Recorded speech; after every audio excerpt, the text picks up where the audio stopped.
à toutes et à tous. Merci d'avoir bravé les éléments ce matin. Il fait d'habitude chaleur écrasante déjà à cette heure-là à Aix-en-Provence. Il pleut même. Je ne sais pas si cela annonce des changements politiques. On en reparlera peut-être, mais pas à cette session. Sous le haut patronage du président Lorenzi, je voudrais introduire cette table ronde qui est intitulée « La fin des énergies fossiles, les révolutions technologiques et le monde d'après ». Et j'apprécie que les organisateurs aient associé ces trois éléments parce que je pense que ça rendra notre débat d'autant plus riche, vous le verrez. Avec nous pour en parler, un plateau exceptionnel avec Thomas Boeberl, le directeur général d'AXA. Bonjour Thomas. Patrick Pouyanné, président-directeur général de Total Énergie. Et Anne Rigaille, directrice générale d'Air France. Alors, je pense qu'il n'y a pas besoin, l'intitulé de la table ronde étant assez clair, de vous en dire plus sur le monde d'après, mais juste, on vit quand même une période, je pense, politique particulièrement importante dans le monde entier, pas seulement en France. On peut penser à ce qui se passera dimanche, on peut penser à ce qui s'est passé le 9 juin aux élections européennes, on peut penser à ce qui se passera aux États-Unis dans quelques mois. Je pense que cette question de la transition écologique est d'abord éminemment politique. Et évidemment, c'est aussi sur ce terrain-là qu'on aura l'occasion d'échanger tous les trois. Peut-être pour en parler d'abord avec Kathleen Schubert du Cercle des économistes, nous faire une présentation des principaux enjeux que vous attendez de cette table ronde.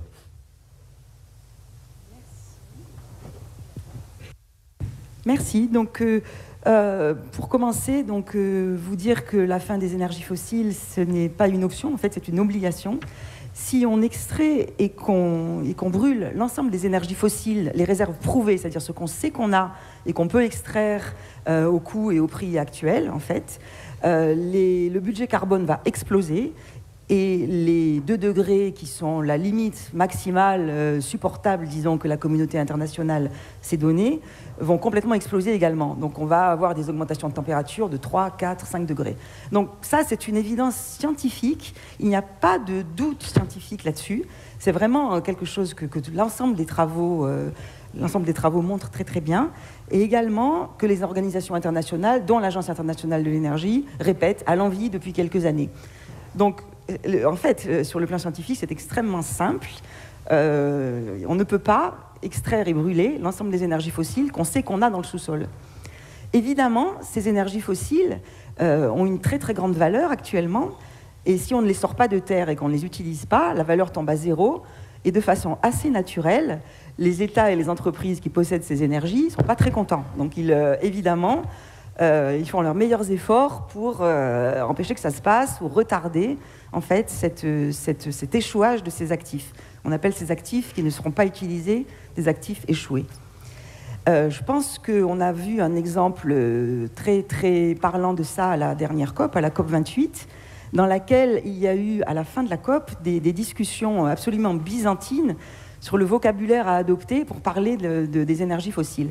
Est-ce qu'on disait « phase out », donc supprimer les énergies fossiles, ou alors est-ce qu'on disait « transitioning away », c'est-à-dire faire une transition plus douce vers la fin, disons. Et ils ont parlé de ça pendant des heures, ce qui, sur le plan symbolique, est assez important.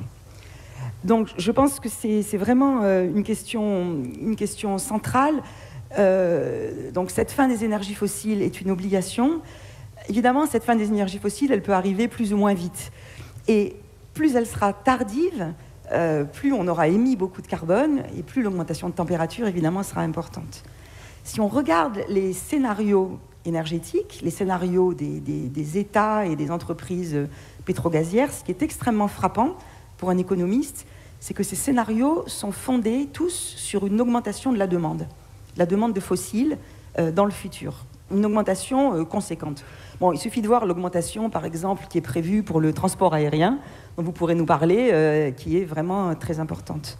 Ceci est en contradiction totale avec ce que j'ai dit avant, donc avec le fait qu'il ne faut pas explorer et sortir de nouvelles énergies fossiles de terre. Donc, c'est complètement en contradiction. Alors, est-ce qu'on est complètement schizophrène ou est-ce que... pourquoi cette contradiction ? Je pense que c'est une question qu'on pourra discuter, parce que c'est une question très importante. Je pense qu'en fait, personne ne croit réellement, enfin au moins dans ce domaine-là, personne ne croit réellement que le monde sera capable de mettre en place une politique climatique suffisamment sérieuse pour qu'effectivement on sorte des énergies fossiles dans les temps impartis et sans exploser le budget carbone. Je crois que c'est vraiment là le point central. Et on voit bien à quel point, en France en particulier, la politique climatique, le climat est devenu un marqueur politique extrêmement fort. On voit bien donc qu'il n'est pas du tout facile de mettre en place une politique climatique. On voit bien que les programmes, certains programmes actuels qui nous sont présentés, les programmes politiques, sont basés sur le blocage du prix des énergies. On voit bien à quel point des énergies à prix bas, des énergies fossiles à prix bas, semblent importantes pour les gens, en fait. Donc voilà, on a là un sujet. Dernier point. Et admettons quand même que cette sortie des énergies fossiles se fasse. Alors donc, il faut penser au monde d'après. À quoi va ressembler ce monde d'après? Quelle technologie? Par quoi va-t-on substituer les énergies fossiles? À quel coût? Quel modèle économique? Est-ce que c'est des coûts monstrueux, en fait, qu'il faudra accepter de payer? Voilà, je pense que ces questions sont celles qu'on va discuter maintenant. Merci beaucoup, Kathleen. Je crois que vous avez tout à fait bien posé les enjeux du débat. Je vais peut-être commencer avec Patrick Pouyanné et je vais citer un journal que j'aime beaucoup qui s'appelle L'Opinion. Le dessinateur K qui avait dessiné un petit dessin, je ne sais pas si vous l'aviez vu, qui présentait un automobiliste qui faisait le plein. Et il regardait Patrick Pouyanné, qui était donc ainsi présenté dans ce dessin, lui disant « Tu n'as pas fini de m'obliger à polluer ». Patrick Pouyanné, j'ai envie de vous poser la question parce que vous le dites souvent, la demande aujourd'hui de pétrole continue à augmenter dans le monde. Ouais. Et donc, comment est-ce que vous faites pour sortir des énergies fossiles dans ce contexte? Mais il ne s'adressait pas à moi, c'est Carlos Tavares qui devrait être sur le dessin. C'est pas moi qui fabrique des voitures. C'est bien ce que j'avais compris. C'est pas les producteurs et les pétroliers qui fabriquent l'offre. C'est une question de demande. C'est très sympa votre introduction, je suis désolé, mais bon, je ne vais pas commencer comme ça parce que...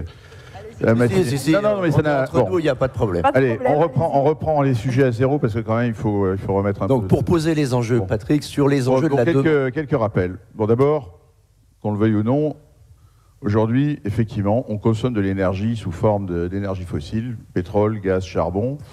Pour une raison simple, d'ailleurs, c'est que en fait, l'homme a cherché pendant des siècles les énergies les plus meilleurs marchés. Et il se trouve qu'avec le charbon... Et le pétrole, il les a trouvés, notamment le pétrole, c'est l'énergie la plus dense, c'est l'énergie mais la meilleure marché. On ne pourra pas faire mieux, et le problème qu'on a, c'est qu'elle émet du carbone, donc il faut s'en passer. Bon, simplement, quelques éléments pour que tout le monde ait bien en tête.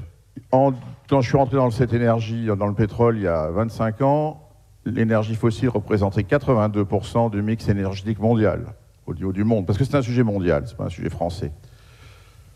Aujourd'hui, c'est 81%. Alors vous allez me dire, on n'a rien fait, mais si on a fait beaucoup de choses. Dans l'intervalle, la population mondiale a cru de croître à peu près d'1,2% par an, 2 milliards d'habitants. Et la demande en énergie, parce que cette population mondiale croît, parce que la plus grande majorité de la population mondiale aspire à un meilleur niveau de vie dans beaucoup de pays émergents et donc a besoin de plus d'énergie, croît, et a cru encore l'an dernier, de 2% par an. Alors comment on couvre ces plus 2% par an ? Eh bien, il se trouve que l'an dernier, on a fait beaucoup de renouvelables. On a battu le record, 600 gigawatts, mais ça n'a représenté que 40% de l'accroissement de la demande. Pour l'instant, on construit, on investit dans des énergies bas carbone, mais on n'arrive pas encore à couvrir la demande additionnelle de l'année. C'est pour ça que le stock, il n'arrive pas encore à baisser, d'où les appels qui ont été faits à Dubaï, qui sont très pertinents. Le premier, c'est doubler l'efficacité énergétique, parce que si au lieu de croître de 2% par an, on croît de 1% par an, eh ben, le problème, il va être un peu plus facile à régler. Et deux, tripler les énergies renouvelables, parce que vous voyez bien que si on est capable de faire 3 fois plus, eh ben, a priori, on va réussir à couvrir enfin la croissance annuelle. Après, il faudra s'attaquer au stock. Bon, sachant que les énergies renouvelables, ça permet de faire un certain nombre d'énergies, d'électricité, mais tous les usages ne sont pas électriques. On a besoin d'énergie pour se chauffer, on a besoin d'énergie, alors on peut mettre de l'électricité pour chauffer. Pour se déplacer, on pourra mettre des véhicules électriques, mais pour l'instant, ils ne sont pas encore électriques. Et ça, c'est l'équation dans laquelle on est. Donc une croissance mondiale, une demande en énergie. Et d'ailleurs, Dubaï, c'était pas que simplement, je dirais, symbolique, les mots en question. Derrière tout ça, il y avait un combat qui n'était pas entre pétroliers et européens, il était entre pays émergents européens. Il faudrait quand même regarder le monde tel qu'il est.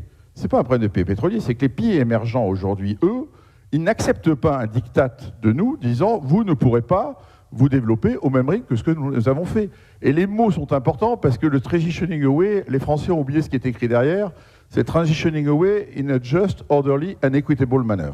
Voilà la phrase exacte. Et tous les mots sont importants.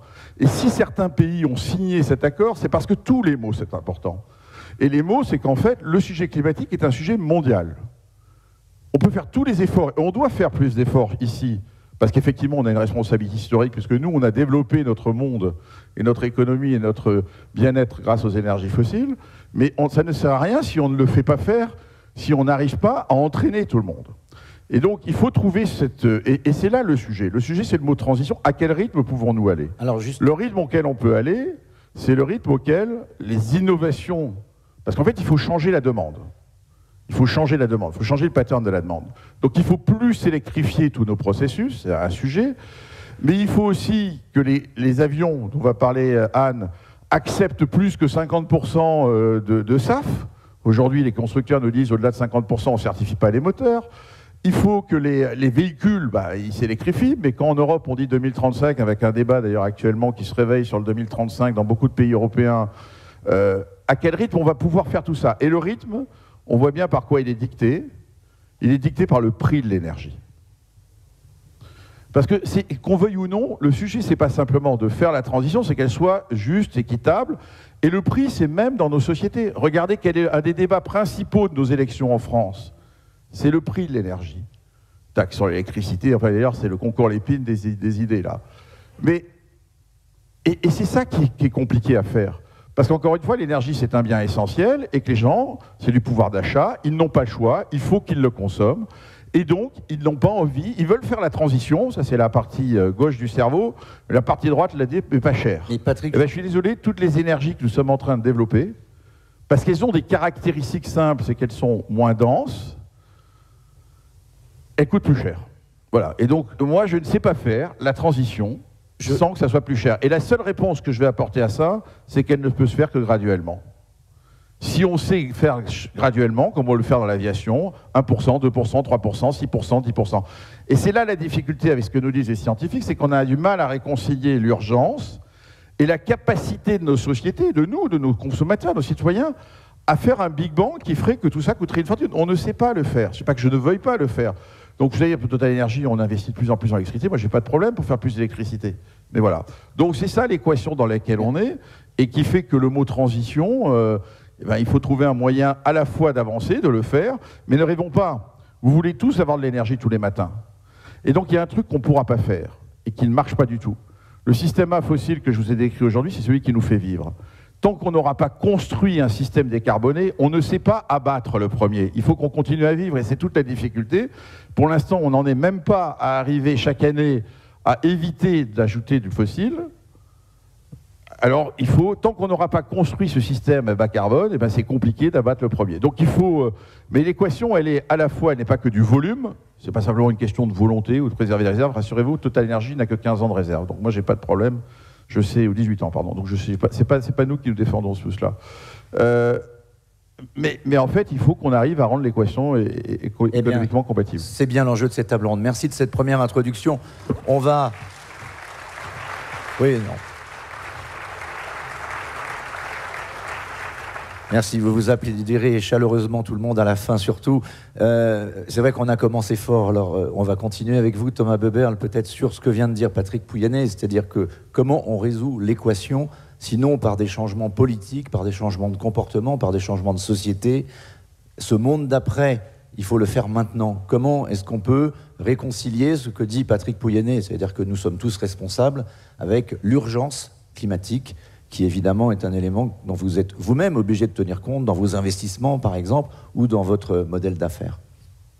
Je pense d'abord, il faut dire que cette révolution industrielle qu'on a vue les dernières années, la révolution technologique, nous a amené à un progrès énorme, et c'est aussi ça dont on profite aujourd'hui.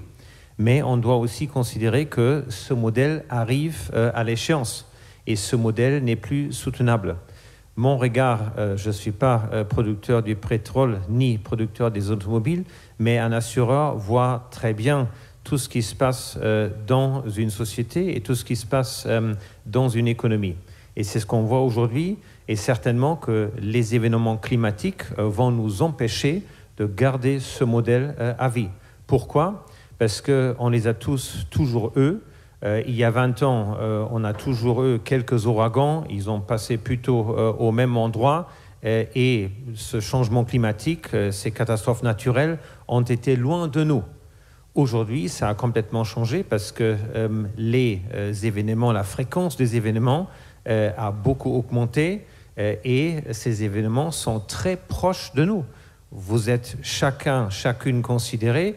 Vous avez chacune des amis, de la famille qui est confronté par la sécheresse. Au point, Thomas, qu'on se demande si le monde sera encore assurable. J'y vais y arriver. Une seconde. Alors, la question est exactement ça. Comment on peut vivre avec ça? Alors, on est tous confrontés. Et deuxièmement, avec le temps, la fragmentation sociale continue à se développer. Ça veut dire qu'on n'a pas uniquement un défi climatique qui veut dire comment on peut réduire la fréquence de ces événements. On a aussi une question, comment on peut garder notre société ensemble et garder vraiment cette diversification dans la société. Et c'est ça qui nous fait du mal. Et quand on parle sur la question du changement graduel, je suis complètement d'accord. On ne peut pas continuer à pénaliser, il faut accompagner, mais c'est une question de vitesse. Et aujourd'hui, c'est ce qu'on voit. Alors, qu'est-ce qu'on peut faire ?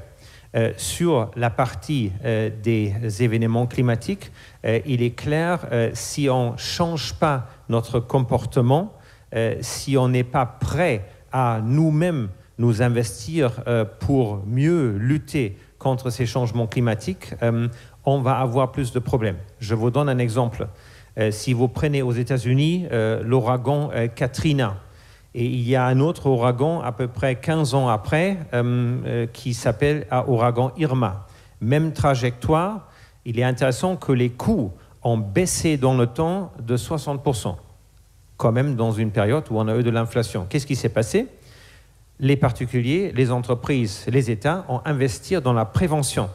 Ça veut dire, au lieu de reconstruire exactement la même chose dans la vieille manière, ils se sont dit, qu'est-ce qu'on peut faire pour mieux protéger contre le prochain événement climatique ? Et à mon avis, ce sujet de la prévention va devenir beaucoup plus central. Qu'est-ce qu'on peut faire pour se mieux protéger de demain ? Et certainement, en termes d'assurance, la question arrive toujours, est-ce que le monde de demain, ou même d'aujourd'hui, est encore assurable ? Oui, ce monde est assurable sous condition qu'on se dépêche sur la transition climatique. Et dépêcher veut dire le faire dans une manière que c'est digérable du point de vue inclusion sociale. Et deuxièmement, ça veut dire aussi il faut accepter qu'on a tous un rôle à jouer, qu'on est tous responsables en intégrant et en pratiquant de la prévention pour qu'on puisse mieux maîtriser ces événements climatiques qui vont encore durer longtemps. On va poursuivre le débat avec Anne Rigail, mais Kathleen voulait dire un mot. Oui, je voulais juste vous poser une question. Pourquoi finalement est-ce que les grands assureurs sont sortis des alliances zéro carbone Parce que... Ça, c'est relativement simple. Alors, moi, je suis un très grand ami de ces associations et c'était aussi à l'époque AXA qui a initié ça. L'idée était qu'on se mette d'accord sur des principes d'accompagnement de cette transition. Il se trouve qu'on a bien progressé, mais il se trouve aussi que c'est un sujet relativement difficile du point de vue politique. Et on a une vue différente en Europe qu'on a aux États-Unis. Et si un jour vous êtes confronté avec une demande de 24 Attorney General aux États-Unis qui vous dites on va vous poursuivre parce que vous ne respectez pas les lois de la compétitivité, qui est complètement faux. Moi, je suis assureur, j'aimerais rester assureur et pas me battre dans les cours de justice américains. Ça veut dire on est sorti de cette alliance, mais on a continué exactement le même chemin. Merci. On reprendra peut-être le débat sur l'ESG dans quelques instants, mais on voudrait entendre Anne Rigail qui déjà a entendu Patrick Pouyanné parler des carburants durables de l'aviation. Donc peut-être pour refaire l'équation rapidement, parce que peut-être tout le monde ne la connaît pas, il y a un débat aujourd'hui sur faut-il continuer ou pas de prendre l'avion. Si on regarde la réalité post-Covid, on n'a jamais autant pris l'avion dans le monde, si je prends les derniers chiffres de IATA. Mais il y a effectivement des règles qui sont en train de changer, qui vont s'appliquer à tout le secteur aérien, avec une obligation d'incorporer 5% de carburant durable, on appelle ça les SAF, d'ici 2030. Alors, Anne Rigail, pour Air France, comment vous allez faire? Est-ce que vous allez les trouver? Est-ce que Patrick Pouyanné, mais je vous encourage à en échanger entre vous, on a déjà commencé tout à l'heure, à quel prix va-t-il pouvoir vous les fournir? Et je terminerai la question en disant, est-ce qu'il y en aura assez pour tout le monde et pour tous les modes de transport? Alors, si vous le permettez, je vais commencer par mettre un peu en contexte, parce que les SAF, finalement, c'est ce qu'on fait quand on a épuisé tous les leviers. Et puis peut-être pour répondre à la question de la croissance du transport aérien, juste remettre en perspective, en Europe, on est sur des croissances un peu plus matures. Quand on dit qu'on fait exploser les émissions carbone, quand on regarde entre 2005 et 2019, on a baissé en valeur absolue les émissions carbone d'Air France de 6%. Pourquoi? Parce que la technologie des avions s'est améliorée au fur et à mesure. Et c'est pour ça que le premier levier de décarbonation, aujourd'hui, ce n'est pas les SAF, ça va le devenir. C'est des avions neufs. C'est les avions neufs. Et donc, chaque euro disponible, on va d'abord le mettre dans de l'investissement de flotte. Et vous en investissez beaucoup en ce moment, des avions neufs? 1 milliard d'euros par an dans ces avions, 60 Airbus 220, à peu près 60 Airbus 350, chaque avion étant 20 à 25% de moins en intensité carbone que les avions qui remplacent. Donc je commence par dire ça, puis on va aussi utiliser tous les leviers opérationnels, les routes optimisées, les emports où on va regarder combien de repas vous consommez à bord pour en mettre le moins possible à bord, etc. Donc c'est vraiment important de dire que on fait l'électrification au sol, le quantique, les routes, voilà, tout ça c'est la technologie. L'intermodalité avec la SNCF, le Orly-Marseille aujourd'hui, ou l'alimentation de nos hubs, tout ce qu'on peut faire avec le train, on le fait. Il y a 41 routes TGV qui sont connectées. Vous allez nous faire adorer le train, c'est ça? Eh bien oui, on essaye. En tout cas, on fait en sorte que le voyage train-avion ne soit pas un cauchemar. Mais une fois qu'on a fait tout ça, effectivement, ça ne suffit pas, puisqu'il faut doubler à peu près les baisses d'émissions carbone que nous faisons. La première échéance que nous nous sommes fixée, c'est 2030, où l'ambition est de faire moins 30% d'émissions de CO2 par passager kilomètre. Et pour ça, on a besoin de SAF. Et d'ailleurs, il y a des mandats européens également. Le premier mandat européen qui va arriver, c'est l'an prochain, 2% de SAF. Et ensuite, on sera à 6% de SAF en 2030 pour tous les vols au départ de l'Europe. J'en profite pour faire un tout petit peu de pédagogie sur les SAF. On entend beaucoup, oui, mais les SAF, ça va être en compétition avec les nécessités d'alimentation, l'accroissement du besoin alimentaire mondial. Les SAF qui sont autorisés par l'Europe, c'est pas de compétition avec l'alimentation, jamais, ni humaine ni animale, et c'est pas de déforestation. Et nous, quand on achète des SAF, que ce soit en Europe, en France, à Patrick ou à d'autres, ou alors aux États-Unis pour nos vols qui partent des États-Unis parce qu'on veut aller au-delà, ce sont toujours des SAF qui respectent les réglementations européennes. Et ça, c'est extrêmement important. Après, les deux questions sur les SAF, c'est évidemment, est-ce qu'il y en aura assez? Aujourd'hui, il y en a assez. On a sécurisé dès 2022 un tiers de nos besoins à l'horizon 2030 avec des partenaires comme Nestlé, comme DG Fuel, comme Total, avec qui on a signé un MOU qu'on est en train de transformer en contrat ferme. Donc, on pense qu'il y en aura assez. Évidemment, après 2030, se pose la question, parce que les mandats, ils montent avec une échelle extrêmement lourde. On devra mettre 20% en 2035. Et en plus, dans ces SAF, il y a plein de différences de SAF. On n'a pas le temps de rentrer dans le détail. On nous demande aussi d'aller incorporer une partie d'e-fuel. Et là, la question de la disponibilité des e-fuels, vous savez, ces carburants qui sont créés à partir de CO2 et d'énergie décarbonée, il y a une vraie question d'arriver à en avoir assez. Donc il y a une question de volume, mais ce n'est pas la question d'aujourd'hui. La question d'aujourd'hui, c'est le prix. C'est combien ça coûte du SAF. Et bien justement, on va se tourner vers votre voisin pour parler des SAF, parce que évidemment, des SAF pour tout le monde, tous les modes de transport, à quel prix? C'est une transformation industrielle aussi pour vos raffineries, c'est des investissements, et c'est un changement effectivement de modèle. À quel prix et quel SAF? Est-ce que ces SAF seront si verts que ça? Écoutez, en Europe, le sujet est traité puisqu'il y a un mandat, il y a des règles. Pour l'instant, c'est le seul continent qui a des règles, parce qu'on parle beaucoup de SAF. Aux États-Unis, moi, j'ai beaucoup d'intentions, j'ai encore pas vu les règles. Or, ce qu'on observe dans ces nouvelles énergies bas carbone, c'est que beaucoup de gens se déclarent volontaires jusqu'au moment où on leur envoie la facture, quoi. Là, la volonté commence à diminuer parce qu'ils ont des clients et qui sont en compétition avec d'autres. Et c'est vraiment un problème de level playing field, de compétition égale. Les Européens ont décidé que sur le sol européen, on pouvait avoir des règles égales, sauf que certains commencent à dire on va aller à Istanbul pour chercher peut-être d'autres pour aller prendre du carburant. C'est facile de contourner l'Europe dans un certain nombre de domaines.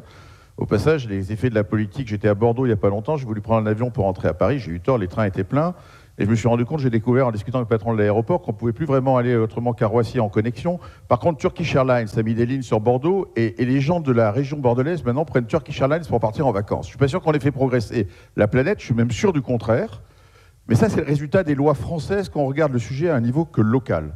Pardon pour cette incidence, mais je trouve ça assez ridicule de vouloir faire des soi-disant du bon comportement qui induit des comportements exactement inverses que l'objectif initial. Comme je suis bordelais et que j'ai un peu râlé ce jour-là quand même, je voulais le dire parce que les entrepreneurs de la région bordelaise, je peux vous dire qu'eux, ils sont sacrément en colère contre ce genre de décision qui est pris, on ne sait pas très bien comment, à Paris, sans vraiment regarder toutes les conséquences locales. Et après, on s'étonne d'avoir des sujets dans des élections.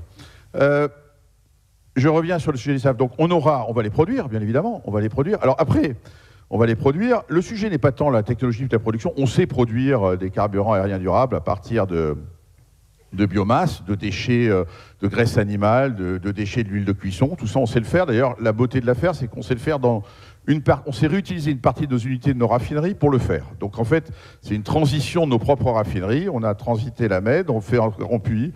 On en fera une autre, puisqu'on en fait une tous les 5 ans à peu près, parce il se trouve qu'il y a un nouveau marché pour nous. Donc on aura moins de pétrole, moins d'essence, moins de diesel, on réoriente, on garde les emplois, on garde les compétences, et on fait ces nouveaux produits. Donc pour moi, c'est la transition idéale, je dirais. Donc j'ai aucun doute, ça nous coûte à chaque fois 300-400 millions d'euros d'investissement, on le fait, et on continuera à le faire. Après, la vraie question, c'est pas tant d'ailleurs la fabrication que les matières premières. Parce qu'il faut qu'on trouve ces huiles de cuisson, il faut qu'on trouve ces graisses animales. L'Europe et les compagnies aériennes sont exigeantes, effectivement, ne veulent pas entendre parler d'huile végétale. Il faut trouver les gisements. Et là, c'est plus compliqué parce qu'on s'adresse à des filières qui ne sont pas très organisées. La collecte coûte cher. Et aujourd'hui, et par ailleurs, ces mêmes matières premières, elles ne servent pas que pour les avions. Elles vont servir pour faire des biocarburants pour les camions. Elles peuvent servir éventuellement pour les bateaux, mais les bateaux, ils payent moins cher, donc ce n'est pas eux qui les auront. Après, il y a d'autres technologies. Mais alors, la question qu'on se pose, nous, et là encore, quand je vois que l'Europe arrive à... Moi, je ne comprends pas comment on peut décider à un niveau de politique européen de décider des technologies qu'on doit utiliser. En gros, quand on fait des SAF à partir de biomasse, que je viens d'écrire, déchets, c'est à peu près 3 à 4 fois plus cher qu'un kérosène pétrolier. $800 la tonne, 600, 800, vous passez à 3000, 2500, 3000 en gros. Quand vous allez chercher les fameux fuels synthétiques dont on me demande d'en faire 1%, 1,2% en 2030, ils coûtent 8 à 10 fois plus cher. Et moi j'ai un peu de mal à comprendre pourquoi Alors le but c'est d'abattre des émissions. Pourquoi il faut qu'on investisse dans des matières premières, des carburants synthétiques qui vont coûter 8 à 10 fois plus cher, alors qu'on n'a pas épuisé le stock de ceux qui coûtent 3 à 4 fois plus cher. Moi j'ai appris d'investir mon capital suivant les économistes, je devrais ça, mais dans le sens croissant de la cost merit curve. Et entre les deux, d'ailleurs, avant les fuels synthétiques, il y a quelque chose qu'ils appellent faire de l'alcool pour faire du kérosène, de l'alcool to jet. Ça, c'est 5 à 6 fois. Donc moi, j'ai envie de faire d'abord 3 à 4, puis 5 à 6, puis 8 à 10. On me demande, parce qu'il paraît qu'il y a des gens savants qui savent quel est le meilleur optimum pour le climat, d'aller faire du 8 à 10 fois. Naturellement, après, quand je dis ça et que je vais dire à Anne, bah écoute, ça va coûter 8 à 10 fois, et qu'on va mettre 1% de ça dans le prix de l'avion, dans le prix du billet, bah, il y a un impact significatif. Donc, je ne comprends pas pourquoi ces réglementations ne sont pas faites en termes d'émissions d'abattre du carbone et qu'on nous demande de décider des technologies. C'est super compliqué. Alors, juste pour vous dire, pour faire un fuel synthétique, alors en plus, les Européens, on est pur et dur. C'est-à-dire qu'on veut le meilleur fuel synthétique possible. Il faut combiner de l'hydrogène vert, donc il faut prendre de l'eau, faire de l'électrolyse de l'eau, fabriquer de l'hydrogène. Déjà, ça, à l'échelle industrielle, pour l'instant, c'est pas maîtrisé. Il faut trouver du CO2 biogénique. C'est-à-dire que CO2, pas le CO2 qui vient des cheminées d'une usine, parce que celui-là, il n'est pas bon, du CO2 qui vient, en fait, de process bio, en quelque. Et il faut combiner tout ça pour faire le fuel synthétique. Eh bien, au Japon, par exemple, ils ont décidé que pour l'instant, le CO2 ne serait pas biogénique dans la première étape. Ils sont pragmatiques. Et c'est un vrai sujet, parce qu'en Europe, on veut absolument avoir le produit le plus pur qui va régler le problème à 100%. Il coûte très cher, il est compliqué à faire, et donc, au passage, si je dois faire des fuels synthétiques en ce moment, je n'investis pas en Europe. J'investis aux États-Unis, parce qu'aux États-Unis, les avantages fiscaux pour fabriquer ces molécules sont tels que j'ai aucune raison de le faire ici, il faut que je le fasse là-bas. Donc tout ça, c'est un sujet. Alors vous aurez, on les fabriquera. Effectivement, il faut qu'il y en ait. Les coûts baissent quand il y a des grands volumes. Hein, c'est assez simple. Plus on enfreint, plus on arrivera à baisser les coûts. Mais il ne faut pas rêver. À la fin, ça se traduira par un impact. Alors dans l'aérien, honnêtement, je n'ai pas beaucoup d'état d'âme. Pardon Anne, même si je sais qu'elle défend ses clients. Parce qu'il faut quand même avoir en tête que 90% des clients d'une compagnie aérienne sont parmi les 10% les plus riches de n'importe quel pays. Et donc, quelque part, si on n'arrive pas à faire cette transition-là, je ne vois pas comment on peut convaincre les autres citoyens d'un pays qui roulent avec une voiture de faire leur propre transition. Donc c'est vraiment un domaine où on doit pouvoir le faire parce que finalement, l'élasticité de la demande au prix n'est pas très très forte. Donc c'est vraiment pour moi un domaine clé, c'est de rentrer dans cette area. Je vous remercie de dire la même chose que ce que disent les Greta Thunberg que j'ai à la maison. C'est vrai que la jeunesse est très sensible au débat sur le prix de l'avion, sur le fait que ce sont essentiellement les plus aisés qui peuvent prendre l'avion. Donc peut-être Anne Rigail, une réaction là-dessus sur ce que dit Patrick. Est-ce qu'il y aura forcément un impact sur le prix de l'avion et peut-être du coup sur le nombre de voyages? Oui, nous on n'a aucun sujet à dire que effectivement la transition, elle va coûter cher. Donc très clairement, d'ailleurs, on l'a fait, puisqu'on a annoncé, dès qu'il y a eu un mandat français de SAF, une surcharge transparente vis-à-vis du client. Lufthansa vient d'ailleurs juste de nous suivre. Et donc nous, on pense qu'effectivement, il faut être clair avec le client sur le fait que ça coûtera plus cher. Mais le vrai problème, c'est ce qu'a dit Patrick sur le level playing field. C'est que si nous, on augmente les prix parce que le client aérien a effectivement plus de moyens de payer que les autres, mais quand il a le choix de passer par une compagnie du Golfe ou par Istanbul, qui ne subira pas les réglementations françaises ou européennes, bah, il va quand même faire ce choix-là.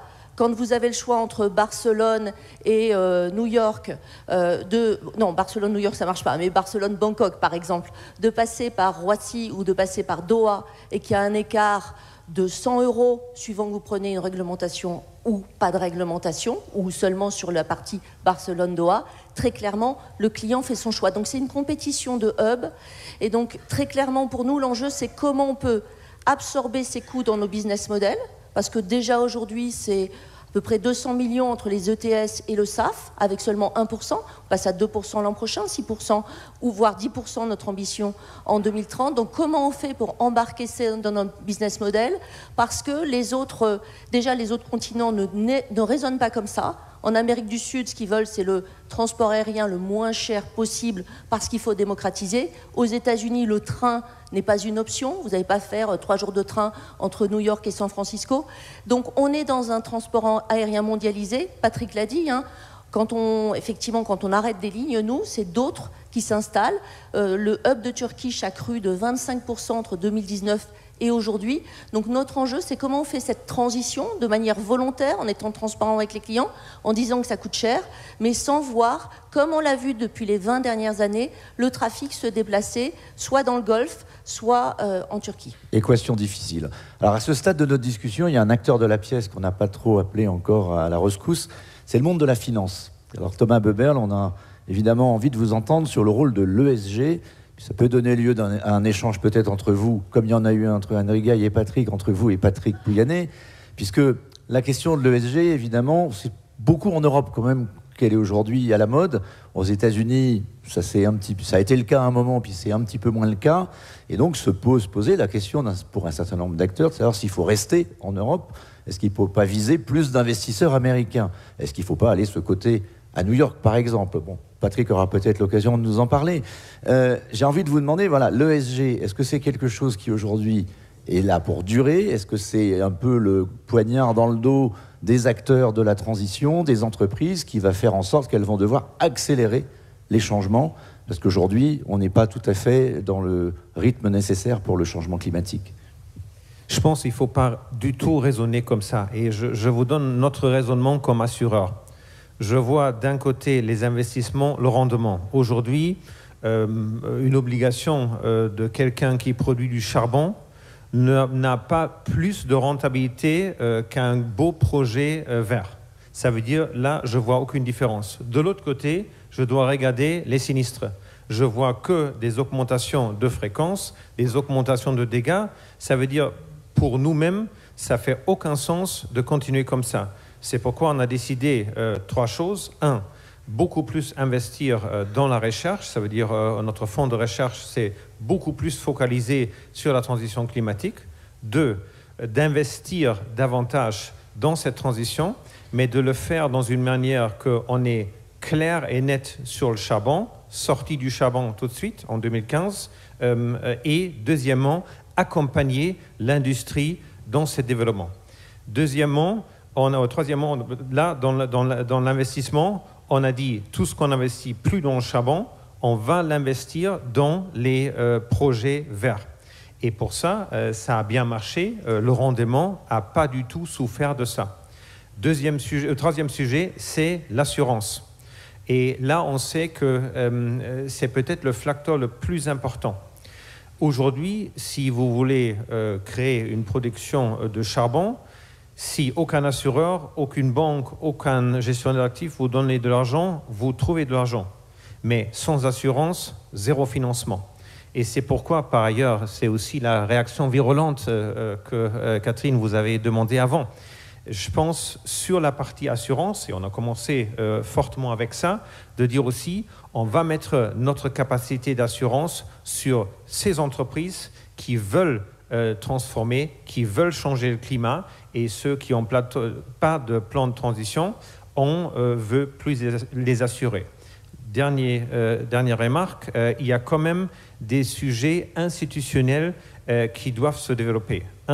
Je pense la question du prix du carbone.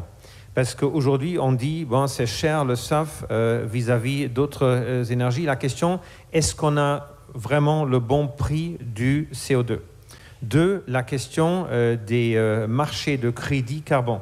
Si je vois aujourd'hui que je peux donner 50% de la déforestation que je n'ai pas fait comme certificat CO2 pour compenser des émissions, je pense qu'il faut plus de règles claires dans ce marché. Et troisièmement, il faut certainement aussi que les États se déclarent qu'est-ce qu'ils veulent. Aujourd'hui, pour les institutionnels, il y a beaucoup de capital qui est dirigé vers le financement de la dette des États. Ça veut dire que le financement dans la transition climatique souffre de ça. Si demain, les États disent « Ok, on va vous autoriser de basculer plus vers la transition climatique », on pourrait même faire mieux. Mais ça veut dire, à Bruxelles, les gens doivent décider sur les filtres, qu'est-ce qui va à gauche et à droite. Une question simple et peut-être une réponse directe. Est-ce que vous pourrez encore demain financer Total Energy ? Est-ce que c'est un sujet ? On voit bien qu'il y a un certain nombre d'investisseurs qui disent en Europe, je ne veux plus financer le secteur oil and gas, comme on dit.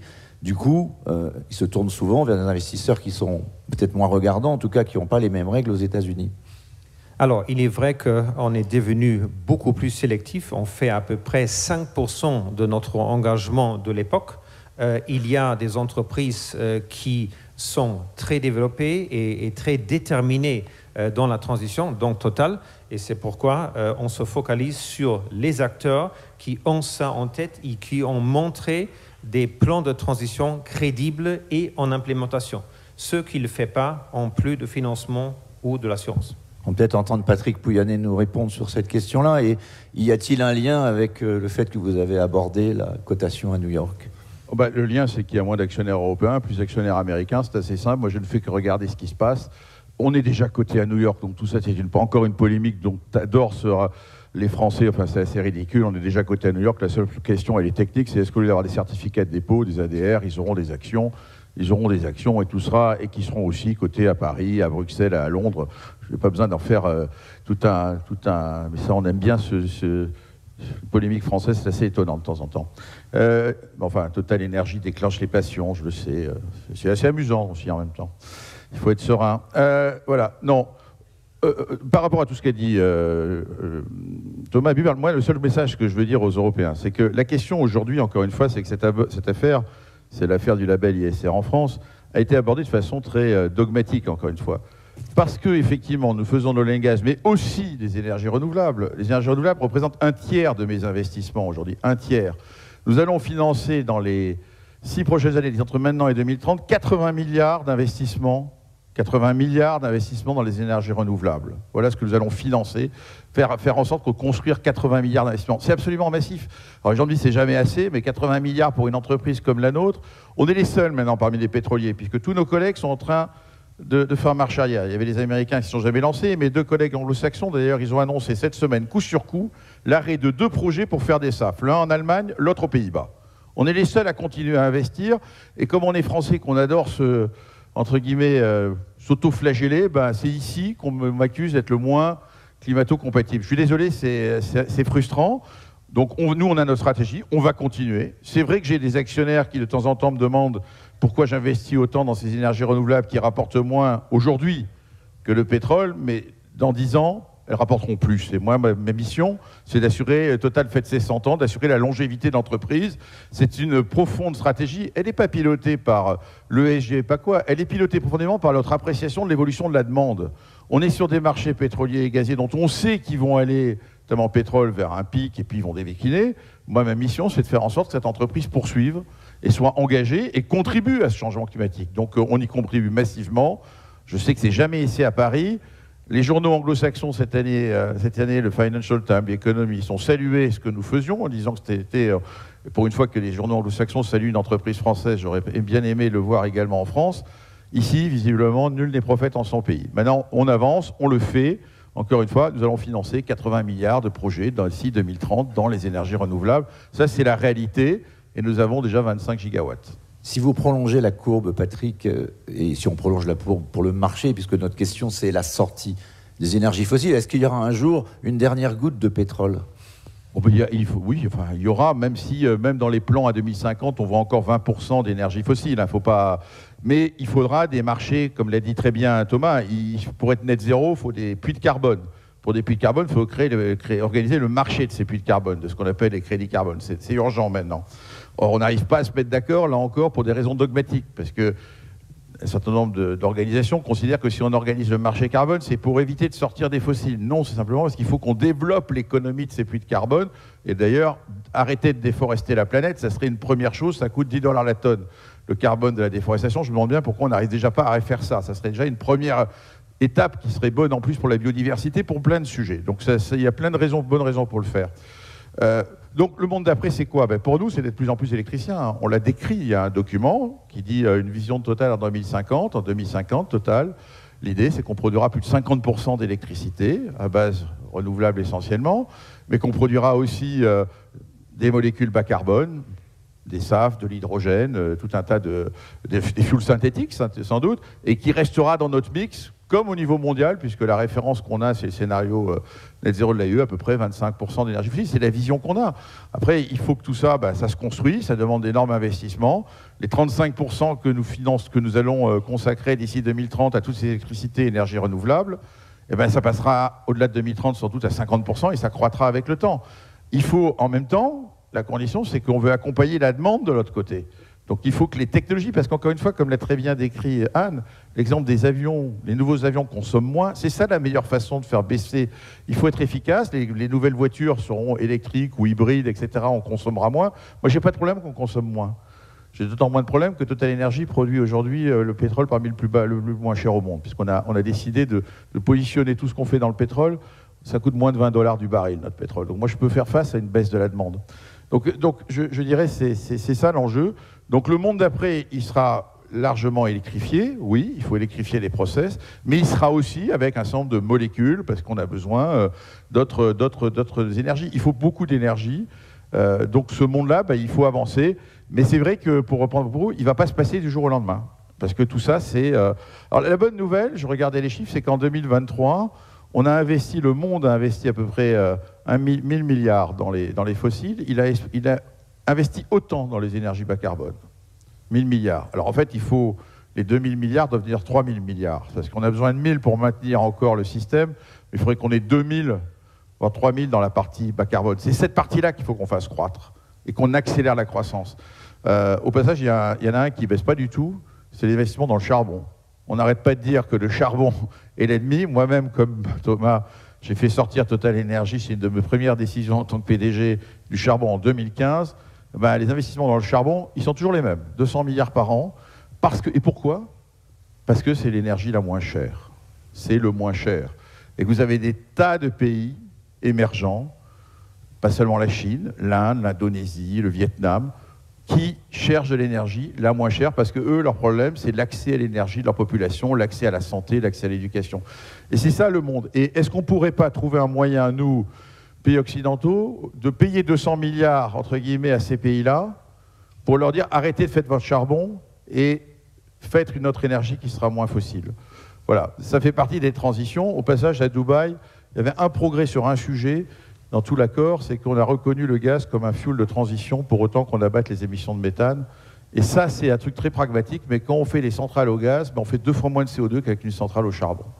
Donc déjà, si on arrivait à faire cela, on progresserait, on abattrait la moitié de ces émissions de charbon. Voilà. Thomas, ce monde d'après, on en parle beaucoup, mais aujourd'hui, c'est le monde d'aujourd'hui qui va mal. Le monde d'aujourd'hui va mal avec, on le voit, les conséquences politiques partout. Et je rebondis sur ce que dit Patrick Pouyanné, ce monde d'aujourd'hui qui va mal, il veut de l'énergie moins chère, pas chère, simplement pour pouvoir vivre, se déplacer, se chauffer. Comment on fait face à cette pression des opinions publiques? Est-ce que là, aujourd'hui, on est à Aix-en-Provence, c'est vrai que le soleil revient, on est tous entre nous, mais en même temps, on voit bien que partout, ça craque. On est au bord d'un précipice, on le sent bien. Je ne veux pas dire qu'on est sur le Titanic et la musique continue jusqu'à ce que ça s'arrête, mais c'est des bruits que j'ai entendus à Aix-en-Provence cette année.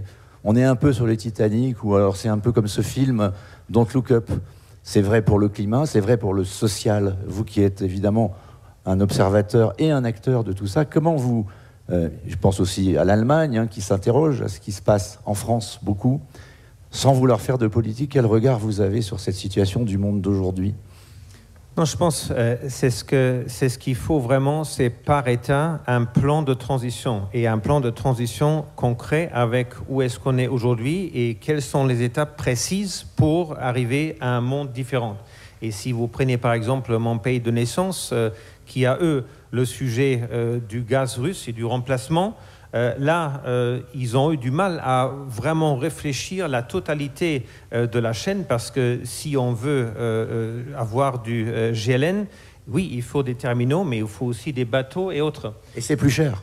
Et c'est plus cher, ça coûte 5 fois plus cher que le gaz russe. Et je pense cette question de vraiment travailler sur la transition de chaque pays et qu'est-ce qu'on fait en gardant l'équilibre social, et je veux dire, on a évoqué le sujet aussi, qui doit payer les factures. Je pense, j'ai vu aujourd'hui aucun pays qui a bien réfléchi à ça, sauf la Suisse. Par exemple, la Suisse, ils ont fait leur taxation de carbone dans le sens que les pollueurs payent le plus, la taxe est après redistribuée, ça veut dire qu'il reste 0 pour l'État, mais la taxe sert à mieux servir l'équilibre social. Et je pense qu'il faut plus s'inspirer des pratiques qui ont déjà marché et chaque État doit avoir une stratégie, mais un plan de bataille concret pour cette transition. J'ai vu aucun État, sauf la Suisse, qui l'a. Andriga, et la transition juste, est-ce que c'est le seul moyen d'éviter que le Titanic tombe sur l'iceberg ? En tout cas, c'est la seule façon de continuer à le faire en maintenant les acteurs effectivement européens, en ne les affaiblissant pas, d'autant plus qu'on montre la voie, je crois, hein, les autres nous regardent. Et donc, si on n'arrive pas à achever cette transition, à l'incorporer dans nos business models, on n'y arrivera pas. On a aussi des comportements, des évolutions de comportements qui sont fortes en Europe, qu'on ne voit pas ailleurs. Ailleurs, on voit en Inde 1000 avions qui sont commandés par les 2 grandes compagnies. Aux États-Unis, le sujet du climat, il existe, mais pas, il pèse pas sur l'économie, puisqu'il y a des incentives partout. Et donc, on a un enjeu à accompagner les changements de comportement de nos clients. On l'a vu sur le domestique, 40% de demandes en moins violemment, hein, post-Covid. Il faut restructurer, il faut accompagner, il faut faire plus d'interconnectivité avec le train, je l'ai dit. Il faut aussi que nos clients acceptent aussi de manière volontaire d'acheter du SAF parce que ça nous aide dans la transition, ça commence. Il y a des entreprises qui veulent baisser leur scope 3 en achetant du SAF pour leur voyage. Elles peuvent, on a des certificats et qui leur permet de effectivement baisser leur scope 3. Des clients individuels, on fait des tarifs maintenant où on mixe du SAF. Et donc il y a des clients qui avaient décidé de ne plus prendre l'avion et qui se disent finalement je vais prendre de l'avion en mettant 20, 50, 100% de SAF. Voilà, on voit ces comportements, ils ne sont pas majoritaires en individuel, ils commencent à être vraiment prégnants au niveau des entreprises qui veulent baisser leur empreinte carbone. Mais je crois que la transition, effectivement, elle se fera progressivement. Pas de réglementation locale qui tuerait les acteurs européens qui du coup ne pourraient plus montrer la voie, et une compréhension, je dirais, progressive de ce que le coût de la transition veut dire et de comment partager ce fardeau. Patrick Pouyanné, sur ce monde d'aujourd'hui qui annonce un monde d'après, vous avez dit tout à l'heure que Total Energy est souvent la cible. Bon, c'est vrai que vous avez bien expliqué que vous faites des efforts de transition, mais il y a une politique que vous avez décidée qui a eu beaucoup d'impact, c'est la décision des carburants à moins de 2 €. J'ai dit une fois que vous aviez réinventé la TIPP flottante. Ouais. Est-ce que aujourd'hui, dans le contexte politique dont vous avez un peu parlé, c'est un sujet aujourd'hui, ce prix des carburants, sur lequel vous allez pouvoir maintenir longtemps cette situation? Oui, j'ai trouvé que la tribune de Jean-Hervé Lorenzi, dans la tribune, c'est le cas de le dire. La tribune dimanche. La tribune dimanche, j'invite tout le monde à la lire. Jean-Hervé nous dit, 1, il faut croire au progrès. 2, c'est les entreprises qui ont, et je le crois de plus en plus, qui dans ce monde compliqué, fracturé, ont sans doute un rôle de plus en plus important à assumer. Cette décision que j'ai prise, elle n'est pas totalement rationnelle économiquement. Je l'ai faite qu'en France d'ailleurs. Pourquoi? Parce que quelque part, je vois bien que face à cette question du prix de l'énergie, il y a une colère qui monte, notamment. Elle s'applique à qui? Finalement, ce plafond, il s'applique à qui aujourd'hui? Il s'applique à tous les territoires ruraux.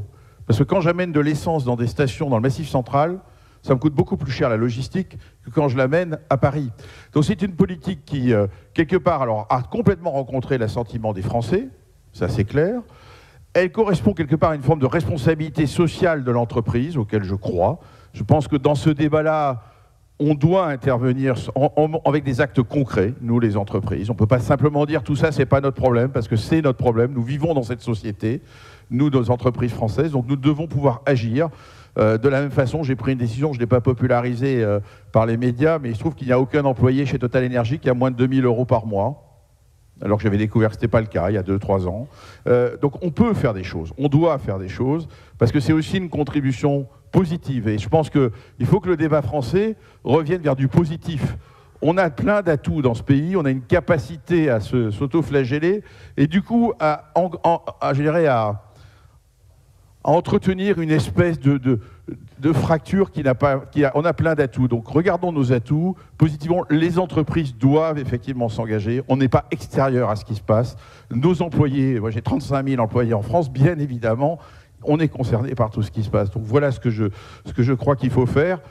Il faut qu'on affirme ce rôle et qu'on le mette en œuvre, pas seulement dans des discours, mais par des actions concrètes. Donc cette mesure, oui, elle est là, oui, elle va rester. J'envisage même d'ailleurs, pour ceux qui seront à la fois abonnés à Total Energy, parce que c'est Total Energy, gaz, électricité, et qui ont acheté de l'essence, peut-être de le baisser, ce plafond, pour montrer à tout le monde que c'est toutes les énergies chez Total Energy. Voilà, donc je pense que c'est vraiment fondamental, et merci Jean-Hervé d'avoir signé cette tribune. Je pense qu'elle peut alimenter vos conclusions. On arrive à la fin de notre débat. Vous avez vu, cher Jean-Hervé, ça s'est bien passé. On a même cité Jean-Hervé Lorenzi à la fin. Kathleen, 2 fois. Kathleen, vous avez le progrès. Kathleen, vous avez... On a cité le progrès. On a cité le progrès. Et évidemment, c'est ce qu'il y a de plus important. Dans ces moments compliqués, merci de nous avoir entendus. Peut-être, Kathleen, un mot de conclusion, mais vraiment 1 seconde. 1 seconde. Donc pour moi, le prix du carbone, vous l'avez dit, c'est ce qui éviterait que ce soit les États qui décident des technologies. C'est ce qui ferait qu'il y ait un business model réel pour la transition. Donc, mettre un prix du carbone qui reflète vraiment le coût social, ça c'est le premier point. Et deuxième point, comme vous l'avez dit, le problème est un problème mondial. Il faudrait que les pays développés comprennent que c'est dans leur meilleur intérêt de financer la transition dans les pays en développement, en Inde, en Afrique, et mettre de l'argent pour leur faire passer les technologies appropriées, etc. Je crois que c'est ça les deux points sur lesquels j'aimerais conclure. Merci beaucoup à vous tous, à vous 4. Bonne journée.